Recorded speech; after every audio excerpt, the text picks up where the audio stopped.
All right, hello. So on the last video, the drift video, somebody commented and told a story about crashing their F-150 in the church parking lot and busting off a wheel.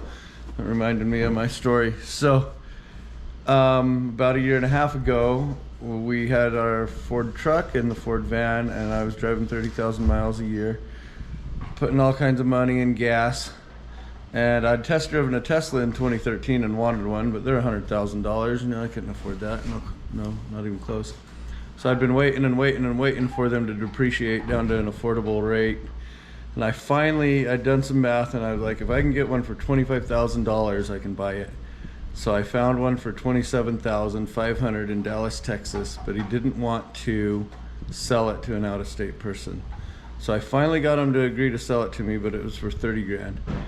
And in the meantime of that, I found another one in Philadelphia, Pennsylvania for 32, and it had half as many miles. Really? This is Nephi. Okay, stay up. Or come sit by me.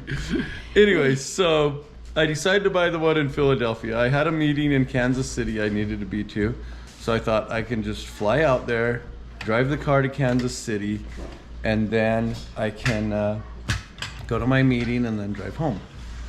And so I did that. I red-eyed out there. It was $85 for the flight. It was like 60 or whatever for the Uber. It was raining when I got to the car. It was a red-eye flight. I hadn't slept. Super tired. I can't sleep on airplanes for some reason. So I get to this car. It's beautiful. It's blue, whatever. You've seen it. So I hand him the check. I'd already had a loan and everything. And for some reason I was thinking I was going to go to upstate New York, which I lived there for a few years. And then I realized I didn't have time for that. I went and saw the Liberty Bell. So the old Teslas came with free supercharging, so it didn't cost me anything to drive home. It took longer. I had to stop a lot. I go to Kansas City. I go to my 2 days of meetings. Oh, that's actually where this shirt came from. That's funny. I didn't plan this. I literally just barely thought of it.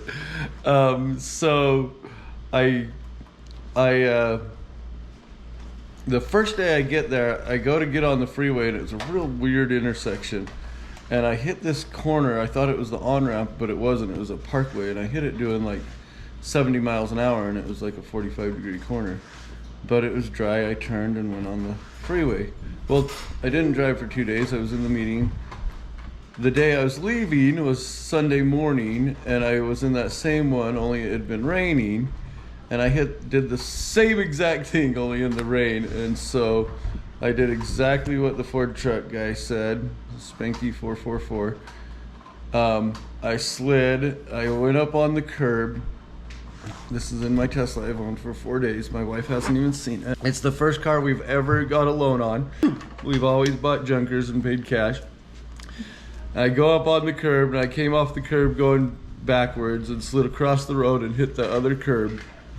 I have no idea how fast I was going, but it bounced up on the curb, slid across the grass about 10 or 12 feet, and came to a stop. I was there with my friends. I had 2 other kids with me, so they're probably thinking I'm about to kill them. And I need to edit this. I wanted to do this without editing. Anyway, so I had to call them and say, hey, I wrecked my car. I didn't do any body damage, but I broke the suspension. The Tesla has aluminum suspension. I broke the suspension off the driver's side, front and rear, so the car wouldn't go. I broke the brake caliper. So I had to call a tow truck. So I was friends with Matt in 8th grade, I believe. We were in math together. He sat behind me, and we both liked bicycles. We didn't hang out very much because we lived in, 3 miles apart, and neither one of us were smart enough to realize we could ride our bikes that 3 miles. But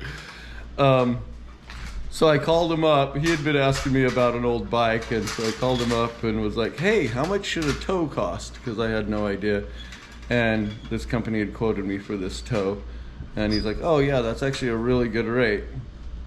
Well, it turned out they came and got my car before I even said, come get me.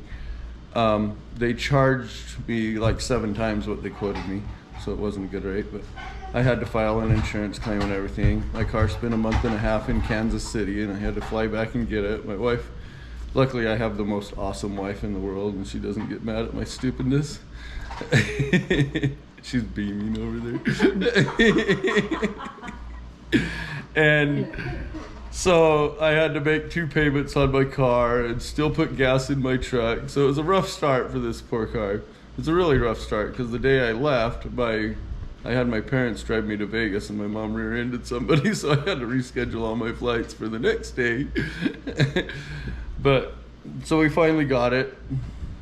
The car has been awesome. Of course, because of talking to Matt, that was actually one of the reasons I went and volunteered for him with YouTube and started working with him on YouTube. So anyway, that story reminded me of that. Slick, wet pavement that's freshly oil coated from just because it had been so long since it rained, and an inexperienced Tesla driver and a lot of power and regen that I wasn't expecting put me into the curb. It was super embarrassing. So the reason it was embarrassing, I had a Toyota truck years ago when I lived in Corpus Christi, Texas, and every time it rained I spun that stupid truck off the road like 3 different times. And so I was like, I'm not doing this anymore. I'm gonna learn how to keep this truck going straight. So I went to the beach like 2 in the morning when nobody was out there. You know, I'm still a dumb kid at this point. I'm like 20 years old, 21, probably 21 or 2. And so I went to the beach, drove up and down the beach to make sure nobody was on it, and then practiced fishtailing that truck until I could fishtail at 70 miles an hour. So I could fishtail my Toyota 2-wheel drive pickup on a beach at 70 miles an hour without losing it. And that actually wound up saving me later. But so sliding my Tesla off the road made me extremely mad that I messed up and made this mistake. But so that's my story with wet stuff.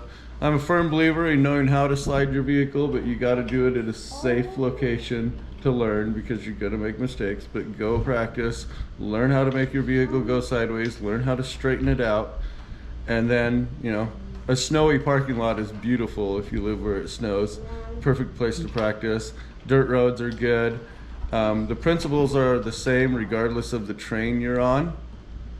It just takes different speeds. So on a slick surface like ice or snow, you can do it at a lot slower. Dirt is going to be a little bit faster, and then of course pavement is going to take the most speed, unless it's wet pavement. It's a little less. So anyway, you guys have a good one. Good night.